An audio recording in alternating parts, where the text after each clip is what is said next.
हरियाणा की हर अपडेट के लिए बेल आइकन दबाएं और सब्सक्राइब करें STV हरियाणा न्यूज। नमस्कार, फटाफट हरियाणा में आपका स्वागत है। आपके साथ मैं हूं खालिद हसन। केंद्र सरकार और किसान संगठनों के बीच 5वें दौर की बैठक खत्म हुई। 5वें दौर की बैठक में भी कोई समाधान नहीं निकला। 9 दिसंबर को सुबह 11 बजे सरकार और किसानों के बीच अगली बैठक होगी। कृषि कानूनों के खिलाफ दिल्ली की सीमाओं पर डटे किसान 10 दिनों से डटे हुए हैं। तमाम मसलों को लेकर 2 बार केंद्र सरकार के साथ चर्चा हुई, मगर अभी तक कोई ठोस परिणाम सामने नहीं आया है। किसान कृषि कानून वापस लेने की मांग पर अड़े हैं। न्यूनतम समर्थन मूल्य पर ठोस भरोसा चाहते हैं। वहीं केंद्र सरकार कानूनों को वापस लेने की बात तो नहीं मान रही है, लेकिन किसानों की कुछ ऐसी मांगे हैं जिन पर सरकार राजी होती दिख रही है। हरियाणा लोकहित पार्टी के सुप्रीमो गोपाल कांडा और पार्टी के वरिष्ठ उपाध्यक्ष गोविंद कांडा ने किसान आंदोलन को लेकर सरकार से अपील की है कि सरकार किसानों की मांगों पर विचार करे। कांडा बंधुओं का कहना है कि किसान आंदोलन के चलते व्यापार प्रभावित हो रहा है और आवश्यक वस्तुओं की आपूर्ति रुकी हुई है, जिससे देश को आर्थिक नुकसान हो रहा है। साथ ही उन्होंने कहा कि HLP का गठन लोकहित को लेकर हुआ है और ये पार्टी लोकहित पे काम करती है और लोकहित की बात करती है। वहीं उन्होंने सरकार से किसानों पर दर्ज मुकदमों को वापस लेने की भी मांग की। पलवल से किसानों का एक जत्था कृषि आंदोलन को समर्थन देने के लिए दिल्ली रवाना हुआ। इस दौरान उन्होंने केंद्र सरकार से कृषि कानूनों को वापस लेने की मांग की और जमकर प्रदर्शन भी किए। वहीं कृषि कानूनों पर बोलते हुए प्रगतिशील किसान मंच के जिला अध्यक्ष सतबीर डागर ने कहा कि दिल्ली पहुंचकर हम किसानों का समर्थन करेंगे और सरकार को ये काले कानून वापस लेने के लिए मजबूर करेंगे। गुहाना में कांग्रेस ने किसानों की ओर से चल रहे आंदोलन का समर्थन करते हुए सरकार का पुतला फूंका। इस दौरान गुहाना के विधायक जगबीर मलिक ने किसानों पर दर्ज मुकदमे वापस लेने की मांग की। जगबीर मलिक ने कहा, आज भी पूरे देश में सिर्फ 6% ही किसानों की फसल सरकारी रेट पर खरीदी जा रही है, बाकी फसल तो बिना सरकार के बिक रही है। सरकार को चाहिए कि किसानों की फसलों की MSP गारंटी के साथ साथ उसके खरीद का हर साल बजट भी बढ़ाया जाए। भिवानी में सर्व कर्मचारी संघ के बैनर तले कर्मचारी यूनियन और अन्य संगठनों ने कृषि कानूनों को लेकर किसानों के पक्ष में सरकार का पुतला फूंका। वहीं उन्होंने सरकार के विरोध में नारेबाजी भी की। भिवानी में सर्व कर्मचारी संघ के आह्वान पर विभिन्न सामाजिक संगठन एकत्रित हुए। इस दौरान सर्व कर्मचारी संघ ने कहा कि बातचीत में अगर कोई हल नहीं निकलता तो 8 तारीख को चक्का जाम किया जाएगा।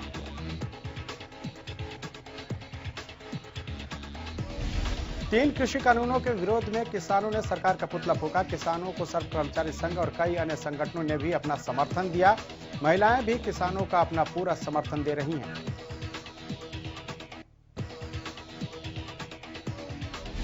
कैथल में भी सर्वजात सर्वखा पंचायत के बैनर तले किसान हनुमान वाटिका में इकट्ठे हुए और नारेबाजी करते हुए कैथल के छोटू राम चौक पहुंचे, जिसके बाद 3 कृषि कानूनों के विरोध में केंद्र और राज्य सरकार का पुतला दहन किया।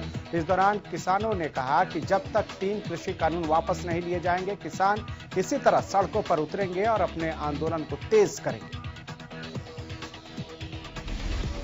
कुरुक्षेत्र के शाहबाद में किसान यूनियन के नेताओं ने केंद्रीय नेताओं के पुतले फूंक और सरकार के खिलाफ जमकर नारेबाजी की। किसान नेताओं का कहना है कि बातचीत के दौर असफल हो चुके हैं।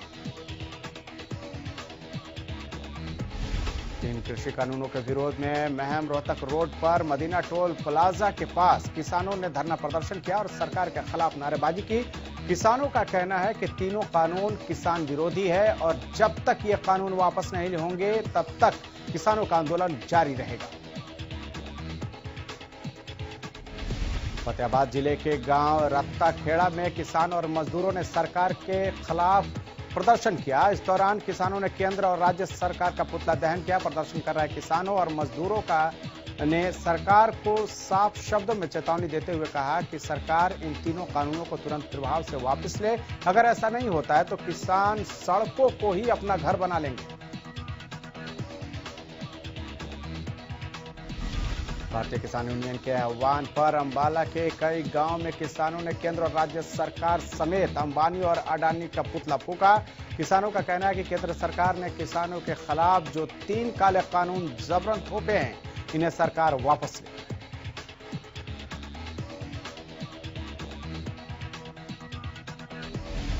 दिल्ली कूच करने जा रहे बुंदेलखंड के किसानों ने नेशनल हाईवे 19 पर डेरा डाला हुआ है। गुरुवार रात से पलवल पुलिस ने केएमपी एक्सप्रेसवे पर किसानों को रोका हुआ है। किसान सैकड़ों की संख्या में ट्रैक्टर ट्रॉली लेकर हाईवे पर ही हैं, तो वहीं किसानों की लगातार बढ़ती संख्या से प्रशासन की चिंताएं भी बढ़ गई हैं। बैरिकेडिंग और वाटर कैनन के साथ पुलिस बल ने भी मोर्चा संभाला हुआ है। जाखल मंडी के गांव मुंदलिया में किसानों ने कृषि कानूनों के विरोध में प्रदर्शन करते हुए केंद्र और राज्य सरकार का पुतला दहन किया। साथ ही सरकार से कृषि कानून वापस लिए जाने की मांग की।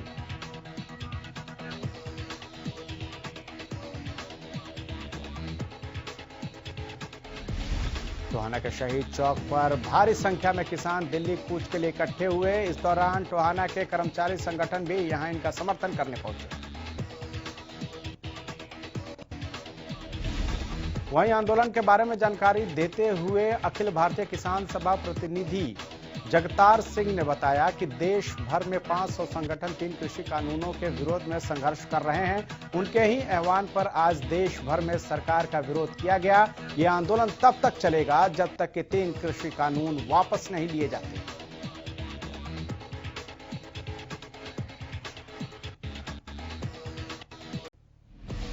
सिंघू बॉर्डर पर 3 कृषि कानूनों के विरोध में डटे किसानों को अब दूसरे संगठन के साथ सेलिब्रिटी का भी समर्थन मिलने लगा है। सिंघू बॉर्डर पर किसानों के बीच पंजाबी कलाकार दिलजीत दोसांझ, कंवर ग्रेवाल, हर्फ चीमा समेत काफी कलाकार पहुंचे। कांग्रेस के पूर्व अध्यक्ष राहुल गांधी किसान आंदोलन का समर्थन कर रहे हैं। वो लगातार ट्विटर के जरिए केंद्र सरकार पर हमलावर हैं। एक रिपोर्ट का हवाला देते हुए राहुल ने एक वीडियो ट्वीट किया है। राहुल गांधी ने वीडियो शेयर करते हुए लिखा है, बिहार का किसान एमएसपी एपीएमसी के बिना बेहद मुसीबत में है और अब पीएम ने पूरे देश को इसी कुएं में धकेल दिया है। उन्होंने लिखा कि ऐसे में देश के अन्नदाता का साथ देना हमारा कर्तव्य है। राहुल गांधी ने इससे पहले एक ट्वीट करते हुए कहा था, काले कृषि कानूनों को पूर्ण रूप से रद्द करने से कम कुछ भी स्वीकार करना भारत और उसके किसानों के साथ विश्वासघात होगा। रेवाड़ी पहुंचे पूर्व शिक्षा मंत्री रामविलास शर्मा ने नगर निगम के चुनाव पर अपनी बात रखी। नगर परिषद के चुनावों को लेकर उन्होंने कहा कि 27 तारीख को होने वाले नगर परिषद और नगर निगमों के चुनावों के उम्मीदवारों की घोषणा जल्द हो जाएगी। उन्होंने कहा कि इस बार नगर परिषद के चेयरपर्सन का चुनाव सीधा होगा और नगर निगमों के महापौर का चुनाव पार्टी सिंबल पर ही होगा। किसानों का आंदोलन लगातार जारी है। इस बीच किसानों को किसी तरह की परेशानी न हो, इसके लिए कई संस्थाओं और हरियाणा के किसानों की ओर से उनकी मदद की जा रही है। आंदोलन पर बैठे किसानों का कहना है कि उनके पास खाने के लिए आटे से लेकर दूध, मसाले और फल की कोई कमी नहीं है। किसानों का कहना है कि वो पीने का पानी भी साथ लाए थे, लेकिन उन्हें जरूरत ही नहीं पड़ी। उन्हें पीने के लिए फिल्टर्ड पानी की बोतल मिल रही है। इस बीच किसानों ने लोगों के हो रही असुविधा के लिए माफी भी मांगी है। फतेहाबाद के बड़ा गांव से ग्रामीणों ने आंदोलनकारी किसानों के लिए 7 क्विंटल जलेबियां, भुजिया और ड्राई फ्रूट तैयार की है। बता दें कि किसानों की बॉडी मजबूत रहे, इसके लिए देसी घी से सभी पकवान तैयार किए गए हैं। ग्रामीणों का कहना है कि इलाके में पूरा जोश है। जब तक सरकार कानून वापस नहीं लेगी तब तक आंदोलन जारी रहेगा। हरियाणा पंजाब का छोटा भाई है। किसी भी तरह से आंदोलन की अगुवाई करने वाले पंजाब के किसानों को समस्या नहीं आने दी जाएगी।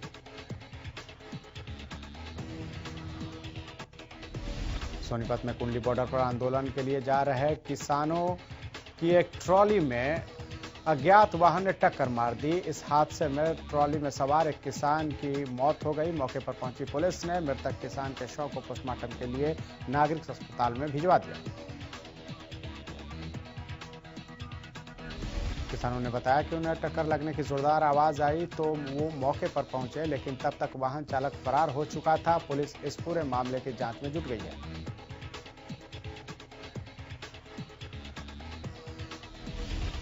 किसान आंदोलन की गूंज अब दक्षिण हरियाणा में भी गूंज रही है। पुलिस ने गुरुग्राम के नेशनल हाईवे 48 के खड़की दौला टोल प्लाजा से किसानों के एक समूह को हिरासत में लिया है। ये किसान गुरुग्राम के खड़की दौला टोल पर प्रदर्शन कर यातायात को ठप करना चाहते थे, लेकिन उससे पहले ही गुरुग्राम पुलिस ने उन्हें हिरासत में ले लिया। गुरुग्राम पुलिस के डीसीपी मनेसर निकिता गहलोत की माने तो गुरुग्राम में डिप्टी कमिश्नर की ओर से आदेशित सीआरपीसी की धारा 144 के उल्लंघन में लोगों को हिरासत में लिया गया था। डीसीपी ने बताया कि हमें कुछ इनपुट्स मिले थे कि 15 से 20 लोग राष्ट्रीय राजमार्ग पर बैठेंगे और आंदोलन कर खड़की दौला टोल प्लाजा पर ट्रैफिक को रोक सकते हैं। इन लोगों ने किसानों के विरोध के समर्थन में सोशल मीडिया प्लेटफॉर्म पर कुछ वीडियो भी पोस्ट किए थे। उन्हें सीआरपीसी की धारा 144 के उल्लंघन के आरोप में हिरासत में लिया गया है।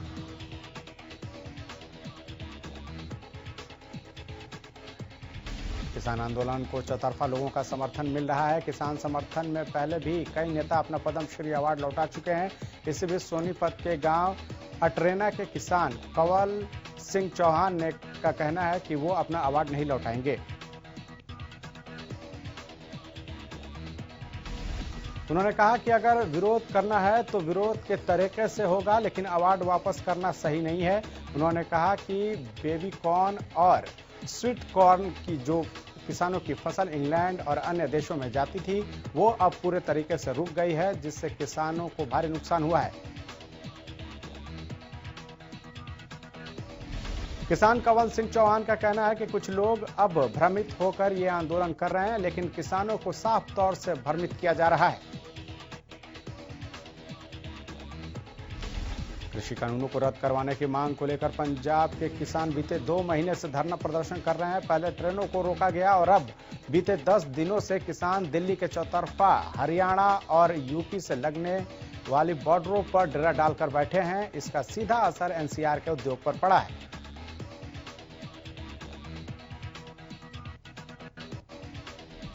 सोनीपत के राई और कुंडली के अलावा साथ लगते नरेला क्षेत्र के करीब 3000 उद्योग प्रभावित हो रहे हैं। वहीं कुछ फैक्ट्रियों पर ताले भी लटक चुके हैं। यही कारण है कि अब एक बार फिर मजदूरों के सामने रोजी रोटी का संकट खड़ा हो गया है और मजबूरी में वो घरों की ओर निकल रहे हैं। सोनीपत के राई और कुंडली से रोजाना करीब 500 मजदूर घरों को रवाना हो रहे हैं। मजदूरों ने बताया कि उनसे निजी बस चालकों द्वारा मनमाना किराया भी वसूला जा रहा है। किसान आंदोलन के चलते मजदूरों को 10 से 12 किलोमीटर पैदल चलकर बस स्टैंड तक जाना पड़ रहा है। सिरसा का फायर ब्रिगेड डिपार्टमेंट अग्निशमन गाड़ियों की कमी से जूझ रहा है। कर्मचारियों ने कहा है कि जहां डिपार्टमेंट में 56 लोगों के स्टाफ की जरूरत है, वहां सिर्फ 35 लोग ही काम कर रहे हैं। कर्मचारियों ने स्टाफ भर्ती और 4 और फायर ब्रिगेड गाड़ियों की मांग की है। प्रदेश में कोरोना के आंकड़ों में बढ़ोतरी दर्ज की गई। पिछले 24 घंटे में 1602 नए मरीजों की पुष्टि हुई है। गुरुग्राम में 423 और फरीदाबाद में 336 नए केस सामने आए हैं। रोहतक में 107 और सोनीपत में 94 नए मामले सामने आए हैं। प्रदेश में 24 घंटे में 19 मरीजों की मौत हो चुकी है। इसी के साथ अब तक कुल 2529 कोरोना मरीजों की मौत हो चुकी है। प्रदेश में अब तक कुल 2,40,841 केस सामने आ चुके हैं। वहीं एक दिन में 2770 मरीजों ने कोरोना को मात दी है। स्वास्थ्य मंत्री अनिल विज कोरोना पॉजिटिव हुए हैं। इस बात की जानकारी उन्होंने ट्वीट करके दी। स्वास्थ्य मंत्री अनिल विज अंबाला के सिविल अस्पताल में भर्ती है। इस दौरान स्वास्थ्य मंत्री अनिल विज ने अपील की कि संपर्क में आए लोग अपना कोरोना टेस्ट जरूर कराएं। बता दें कि स्वास्थ्य मंत्री अनिल विज ने कुछ दिन पहले ही खुद पर कोरोना वैक्सीन का ट्रायल भी कराया था।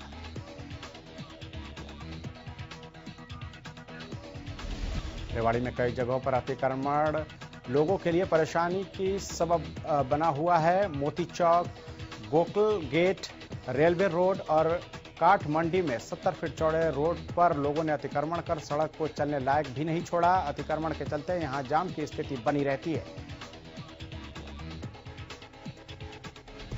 लोगों ने नगर परिषद अधिकारियों पर आरोप लगाते हुए कहा कि जब तक टीम कार्रवाई करने के लिए आती है उससे पहले ही अतिक्रमणकारियों को पता चल जाता है और कार्रवाई वहीं खत्म हो जाती है। तो वहीं नगर परिषद के अधिकारियों की माने तो विभाग कार्रवाई करता है, लेकिन कार्रवाई के बाद लोग फिर से अतिक्रमण कर लेते हैं।